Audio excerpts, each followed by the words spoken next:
For weeks, Christopher Walken isolated himself in a secluded hut and avoided any human interaction. He never gave a thorough explanation of what he's seen while in that seclusion. However, the hallucinations permanently altered him. Walken frequently lost himself while getting ready for roles, and this was only one of them. He starved himself by consuming just rice and bananas. He pilfered every film set's costumes. He wouldn't use a phone, drive, or even swim.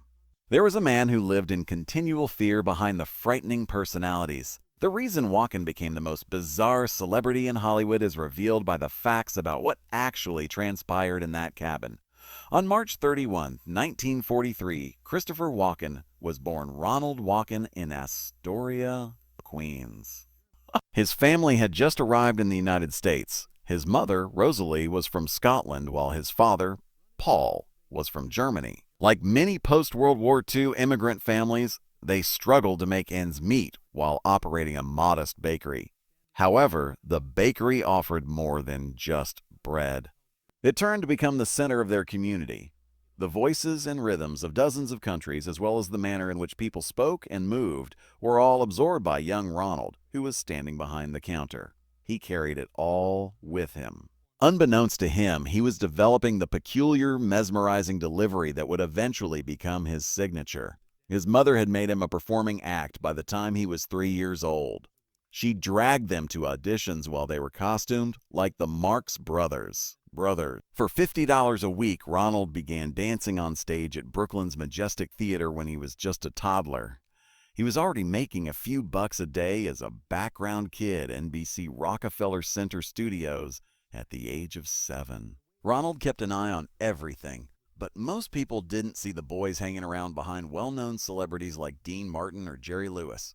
He saw how light struck the faces of actors, how directors gave orders, and how the entire entertainment industry operated with icy accuracy. He was learning silently, carefully, like a ghost in the background, but it was not glamorous. Everything changed when he was 15 years old. It struck him like lightning when his lover showed him an Elvis Presley magazine shot. "I loved everything about this strange, godlike man," he added. He never changed his hairstyle after that day, always wearing it like Elvis, not once. His expression is still fixed in that instant. He also started to imitate Elvis' voice. Those sliding, sluggish pauses. That beat sounded more like music than speech. But he wasn't only shaped by Elvis. Pieces of their voices were also being left behind by the vaudevillians and performers that came and went from the bakery. It all came together to create something completely original. Even before he had a line in a motion picture, that odd, fractured rhythm of speech was being developed that people would later find impossible to copy. He began attending the professional children's school in Manhattan when he was 10 years old. In a traditional sense, it wasn't a school. It served as a training ground for aspiring actors. After lunch, the children went off to perform professionally, sing and dance. Future talents like Elliot Gould and Liza Minnelli were everywhere. However, it was brutal. Teachers accepted money from you and served as talent scouts. It wasn't much easier outside of this weird environment. Ronald got into fights, was called names by classmates, and was made fun of for his dancing classes. He was at odds with himself and became tough as a result. A boy with the ability to sing, tap dance, and suddenly throw a punch. He never forgot that contradiction. He quit traditional education altogether at the age of 14 in order to pursue a full-time job since he had had enough. His dad was enraged, a baker from Germany who valued hard work. He went to around 200 auditions that year. Most didn't go anywhere. The list of denials grew. He thought about leaving and returning to the bakery. The life was straightforward. However, it was secure. Georgian persuaded him out of it, but he almost did. He received the Theater World Award at about the same time, and that minor triumph kept the flame burning. He received the Obie Award and the Drama Desk Award for Lemon Sky in 1970, 2 years later. His performance was his most intimate to date. Sexuality, identity, and family were all discussed in the play. He inserted phrases himself during rehearsals that alluded to the character's sexual fluidity. "I guess that's how I think of myself, too," he added later. He made that public statement in 1973. Walken didn't recoil at a time when few performers dared talk openly about such matters. He eventually left his studio flat and moved into a real house in Greenwich Village the same year. Christopher Walken did not enter the film industry by accident. His first movie didn't feel so much like a Hollywood premiere as it did like an art experiment. Me and My Brother was the title. Additionally, it was filmed across a number of odd years from 1965 to 1968, even though it was released in 1969. In the tumultuous movie, actors and real individuals were mixed together, and halfway through, an actor replaced a genuine guy with schizophrenia who had left the set. It included Allen Ginsberg as well as beat poet Peter Orlovsky and his brother Julius. Even though Walken was only in the movie for a short time, it was an odd and unconventional way for him to make his cinematic debut. He was hardly alone in his beginnings. A young Sam Shepard had co-written the screenplay. They were a member of something that didn't exactly fit into any set of rules. 2 years later, in 1971, Walken secured his first official studio role in Sidney Lumet's Anderson tapes. He played a hippie electronics whiz who worked in a dusty shop, but the twist was that federal operatives were already watching everything he did. The entire movie was filled with irony. Every character was being surreptitiously observed. It was among the first films to focus on surveillance, and Walken's eccentric yet subtly powerful performance was particularly noteworthy when paired with an established actor like Sean Connery. Hollywood recognized at that point that Walken was capable of more than just making appearances. He had the ability to simultaneously enchant, unsettle, and perplex. He made a single monologue into a legend by 1977. He portrayed Dwayne Hall in Annie Hall. Annie's brother is quite distressed. Although his scene lasted only 90 seconds, it will never be forgotten. His delivery made time seem to freeze as he talked of wanting to veer into oncoming traffic. A few seconds later, Woody Allen's persona was being driven to the airport in a composed manner by the same troubled guy. The abrupt change from terror to comedy was just right. No one forgot the face, despite the fact that Walken's name was oddly misspelled in the credits. In Roseland that same year, Walken displayed something very different. Rather than portraying an unfamiliar stranger, he actually danced. Walken played a smooth-talking hustler who was juggling 3 women at once at the Roseland Ballroom, which served as the setting for the whole film. He didn't play it cheap, though, even here. He was a principled person. He reminded everyone that he was trained in dance and provided authenticity to an otherwise shallow character. It was more than just the flu. His movements went beyond the call of duty. They were a long-hidden aspect of his past that was now coming to light. Then the pivotal moment arrived.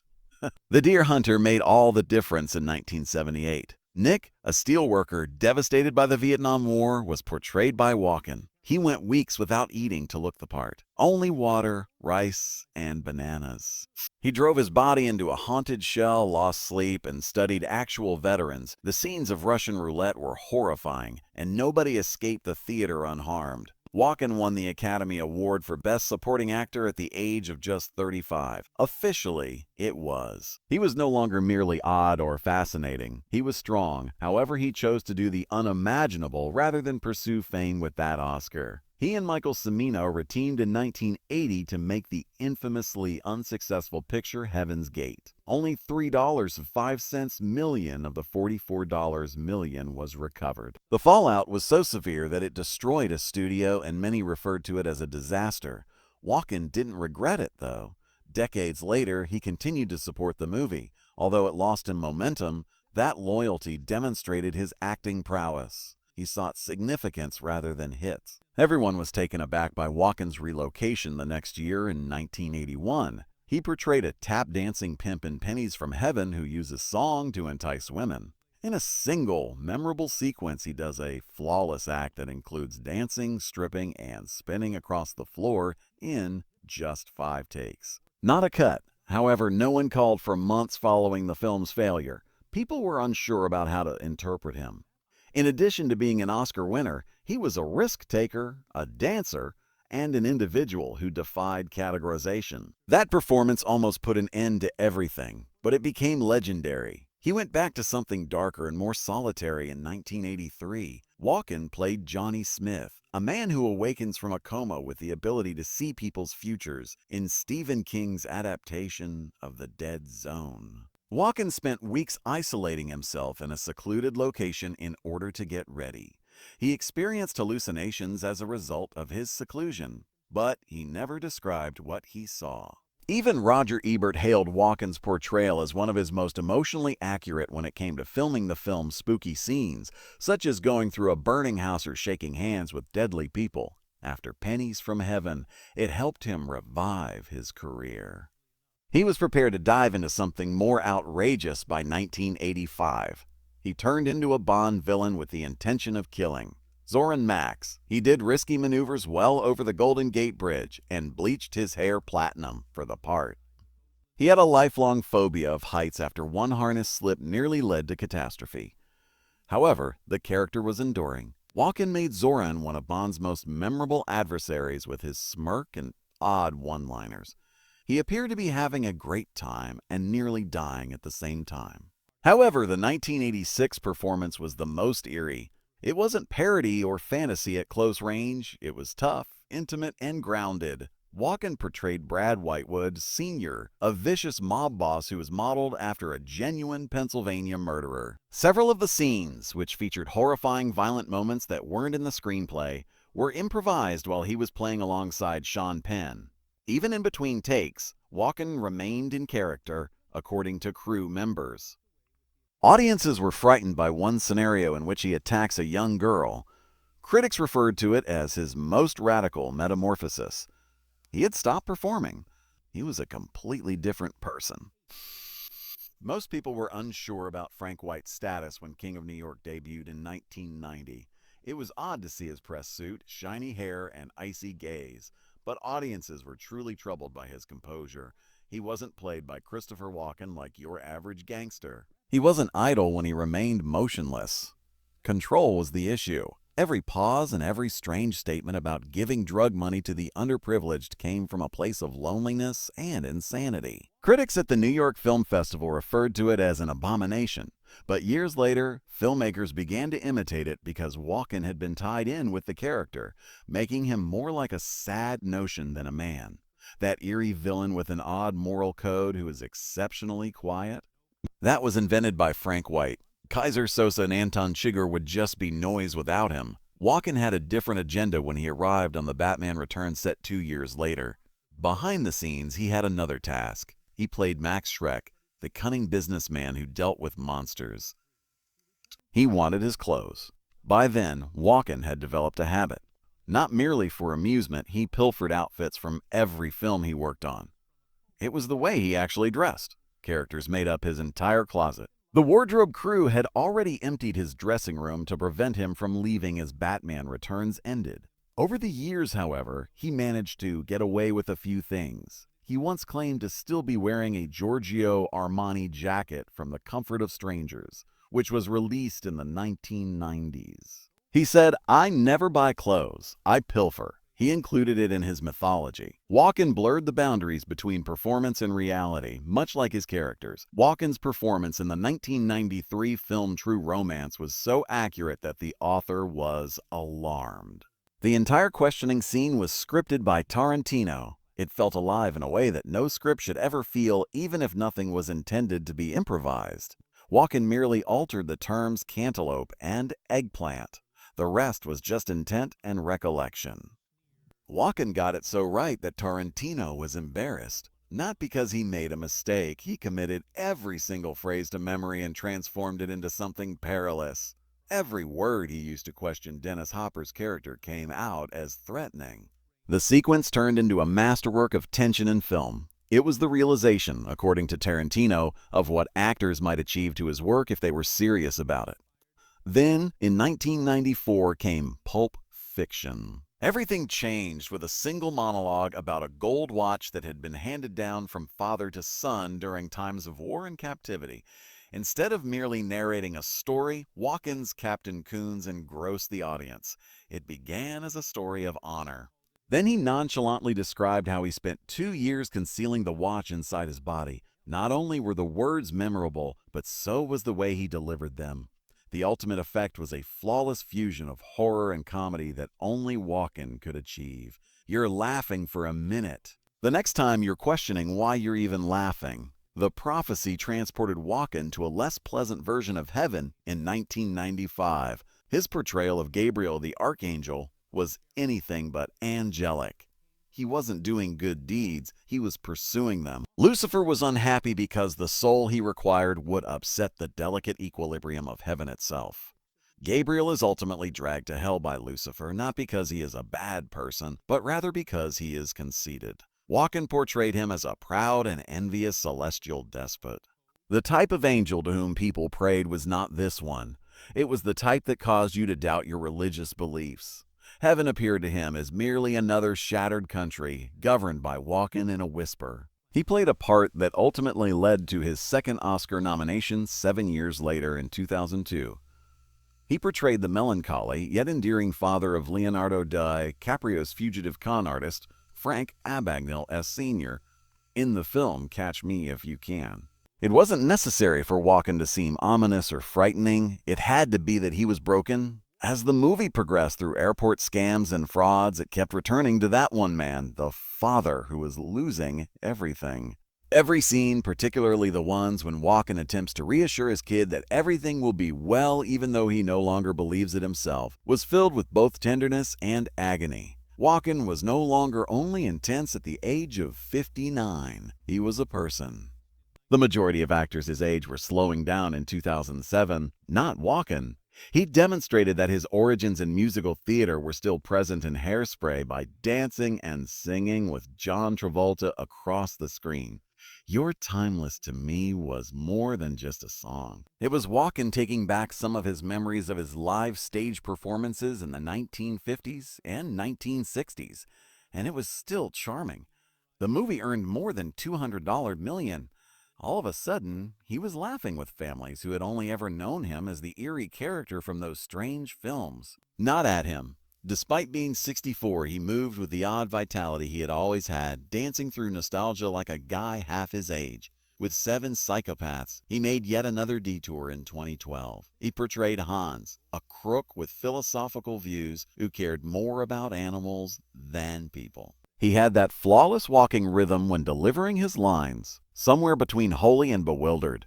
He carried a gun as if he didn't care who was watching, but he spoke about screen violence like a scholar. "You can't let the animals die in a movie," is one of his most well-known quotes. Just the Women summed up the perverse morals of the entire movie. It was brutally honest in addition to being humorous. Walk that made you chuckle and then make you question whether you should have. Then, in 2016, an unforeseen event occurred. Walken went back into the forest. In voice, not physically. In The Jungle Book, he portrayed King Louie, but not the playful orangutan from the animated series. This Louie was a tall, extinct ape species that was meant to seem even more horrifying than it did. He was redesigned by director Jon Favreau to suit Walken's voice. Stranger, deeper, and more powerful. His hit song, I Wanna Be Like You, combined elements of ancient horror and Broadway. It was no coincidence that the entire character had the feel of something straight out of Apocalypse Now. A children's song was transformed into a jungle threat by Walken, who did more than just sing. His portrayal of King Louis was a major factor in the film's $966 million box office success. George and Thorne and Christopher Walken first crossed paths in 1963 while attending a Chicago theater version of West Side Story. At the time, they were both dancers. The meeting developed into a steady, peaceful romance. After 6 years of courtship, they were married in January 1969 in New York City. They made a choice from the beginning that many couples do not. They decided against starting a family. Walken has frequently stated that his career's trajectory was significantly influenced by this one decision. He was able to focus entirely on acting when there were no family interruptions, and it was successful. Over the course of 7 decades, he has appeared in more than 100 films. After having children, he has observed that many of his fellow performers have slowed down or quit acting. He didn't. He recently received an Emmy nomination for his performance in Severance and is still going strong at the age of 82. He believed that his longevity in Hollywood was due to his lack of children. Walken leads a totally different life away from the limelight. The majority of his time with Georgian is spent on a farm in Wilton, Connecticut. It's a serene location away from the bustle of entertainment. Compared to their New York flat, he said it is more tranquil. They have cats in their house, and Walken talks about them with genuine affection. Boti was the name of one of them. Flapjack is another that has died. Actors and cats are similar according to Walken. Their primary focus is on their own kind. When he opens the door, his cat welcomes him, which he adores. They are suited to this type of living. They don't attend parties in Hollywood. They are not attention seekers. For over 50 years, they have maintained their anonymity. Although they occasionally visit New York, their hearts are in the peaceful nooks and crannies of Connecticut. Back in 1973, Walken took a risk. He astonished everyone with an interview he did for After Dark magazine while promoting his role in The Merchant of Venice. After discussing the role he was portraying, he added a very intimate detail. He claimed that he perceived the character as bisexual and that, in certain respects, he also considered himself as such. He claimed that, while leading a heterosexual life, he detested the thought of being constrained by a label. A career could have been ruined at the time by such a comment. Nevertheless, Walken stated it. He thought it was critical that people be more forthcoming. His remarks demonstrated a unique type of honesty, particularly in 1973, despite the fact that he has never been openly connected with men. It took a lot of guts to say something like that, and he was ahead of his time. Walken is still just as unique today. He admitted that he still doesn't use contemporary technologies in an interview conducted in January 2025. No social media, no email, and no phone. According to him, the only technology he possesses is a satellite dish. Apple had to provide him DVDs copies so he could watch himself in Severance. He never sent anyone an email, a text, or a tweet. In a constantly linked world, he remained totally offline. The excitement on the Severance set, where director Ben Stiller prohibited cell phones to maintain the actor's focus, is reflected in this lifestyle choice. Avoiding technology is more than simply a habit for Walken. He uses it to safeguard his concentration, his privacy, and his mental health. His life also has a darker, more enigmatic side. He and Natalie Wood were on a yacht on November 29, 1981. The captain of the boat and her husband, Robert Wagner. Natalie drowned that night under peculiar and terrible circumstances. She was only 43. For decades, there were rumors. According to the captain, Wagner became enraged and accused Walken of attempting to woo his wife. People in the area reported hearing what sounded like a fight, shouting, and objects crashing. In 1986, Walken refused to discuss it when questioned about it. She tripped and fell, he said. Then he cut the discussion short. He spoke in a chilly tone, his face colder still. For 40 years, he would not talk about it. The case was then revisited in 2011. Walken gave the police his cooperation, but only on one stipulation. What he told them could not be disclosed.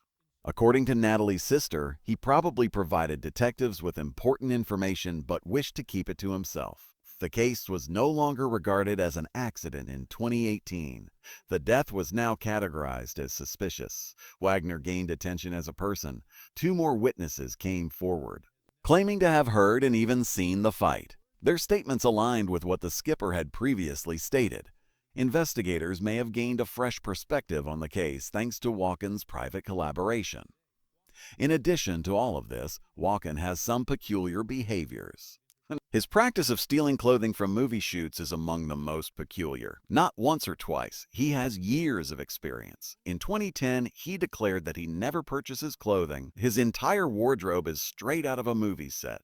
He simply accepts them. He receives nothing from anyone.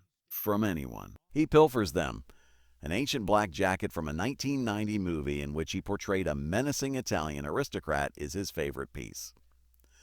The costume crew realized during Batman Returns and had to conceal the cufflinks and ties before he could steal them. It goes beyond simple thievery. He seems to be bringing fragments of his darker personas home with him. He doesn't appear to feel bad about it. In fact, it has become a part of his identity. Walken has severe phobias as well. Horses make him frightened. He once said that whenever he rides, horses can sense his nervousness and go crazy. His figure was intended to be a fearsome, headless horseman at Sleepy Hollow in 1999. They created a mechanical horse specifically for Walken because he was unable to ride. It seemed real thanks to camera trickery and computer-generated imagery. The actual ride was done by a stunt double. Horses aren't the only thing he fears. He is not a driver. He despises flying. He stays away from crowds. He is not a swimmer. The truth is unexpected for someone who is renowned for portraying bold villains. Even though the people he portrays are completely different from him, he lives in continual anxiety.